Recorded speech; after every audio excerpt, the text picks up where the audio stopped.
தினம் ஒரு ஜெபம் என்கிற ஜெப வேலைக்கு நேராக இயேசு கிறிஸ்துவின் நாமத்தினாலே உங்களை வாழ்த்தி வரவேற்கிறேன். இன்றைய நாளுக்குரிய வசனம் லூக்கா எழுதின சுவிசேஷம் அதிகாரம் 18 வசனம் 1. சோர்ந்து போகாமல் எப்பொழுதும் ஜெபம் பண்ண வேண்டும். நாம் யாவரும் கண்களை மூடி தேவனை நோக்கி ஜெபிப்போம்.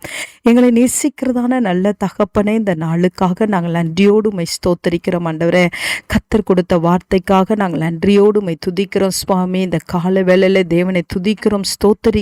எங்கள் ஜெபத்தை கேட்கிறவராய், எங்கள் விண்ணப்பத்துக்கு செவி சாய்க்கிறவராய் கர்த்தர் இந்த நாளில் எங்கள் மத்தியிலே நீர் இறங்கி வந்திருக்கிறபடினால் நன்றி அப்பா. ஆமாண்டவரே, சோர்ந்து போகாமல் ஜெபிக்க வேண்டும் என்று சொல்லி ஆண்டவரே கர்த்தர் ஒரு ஓமையை சொல்லி ஆண்டவரே உம்முடைய பிள்ளைகளுக்கு நீங்க கற்றுக் கொடுத்தீங்க. அந்த பொல்லாத நியாயாதிபதியே தன்னிடத்தில் வருகிற ஆண்டவரே அந்த விதவைக்கு ஆண்டவரே நியாயம் செய்யும் பொழுது ஆண்டவரே நீர் ஆண்டவரே எங்களுக்கு ஆண்டவரே நாங்கள் சோர்ந்து போகாமல் நாங்கள் எந்த காரியத்தை குறித்து கேட்கிறோமோ அந்த காரியத்திலே சீக்கிரமாக எங்களுக்கு பதில் தந்து எங்களை ஆசீர்வதிப்பீங்க, அதற்காக நன்றி. சீக்கிரமாக எங்களுக்கு நியாயம் செய்வீங்க, அதற்காக நன்றி. இந்த நாளில் என்னோடு கூட சேர்ந்து ஜெபிக்கிற உடைய பிள்ளைகள் அப்பா, எந்த காரியத்தை குறித்து ஆண்டவரே தேவ சமூகத்தில் ஜெபித்து கொண்டிருக்கிறார்களோ அந்த காரியத்துக்காக தொடர்ந்து ஜெபிக்கிற ஜெப அபிஷேகத்தை தாங்க ஆண்டவரே. சோர்ந்து போக வேண்டாம், இன்னும் எனக்கு நடைபெறவில்லை என்று சொல்லி உடைய பிள்ளைகள் சோர்ந்து போக வேண்டாம் ஆண்டவரே.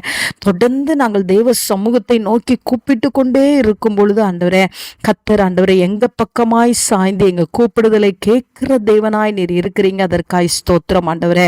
ஆமா ஆண்டவரே, இந்த நாளில் உடைய பிள்ளைகள் பொறுமையோடு விசுவாசத்தோடு ஆண்டவரே கர்த்தரிடத்திலே ஆண்டவரே அப்பா கேட்கிற காரியத்தை ஆண்டவரே தொடர்ந்து ஜெபித்து கொண்டே இருக்க கர்த்தர் உதவி செய்யுங்க. மனம் தளராதபடிக்கு ஸ்திரமாய் இருந்து கேட்க உதவி செய்யுங்க. பொல்லாத மனிதனே சீக்கிரமாய் நியாயம் செய்யும் பொழுது ஆண்டவரே உம்முடைய பிள்ளைகளுக்கு நீங்க நியாயம் செய்வீங்க, உம்முடைய பிள்ளைங்களுக்கு அற்புதத்தை செய்வீங்க, உம்முடைய பிள்ளைகளுக்கு சுகத்தை கட்டளையிடுவீங்க, உம்முடைய பிள்ளைகளுக்கு விடுதலையை கொடுப்பீங்க, உம்முடைய பிள்ளைகளுக்கு ரட்சிப்பை அருளுவீங்கப்பா. இன்றைக்கு சோர்ந்து போகாமல் ஜெபித்து உம்முடைய சமூகத்திலிருந்து ஆசீர்வாதத்தை பெற்றுக்கொள்ள உதவி செய்யுங்க.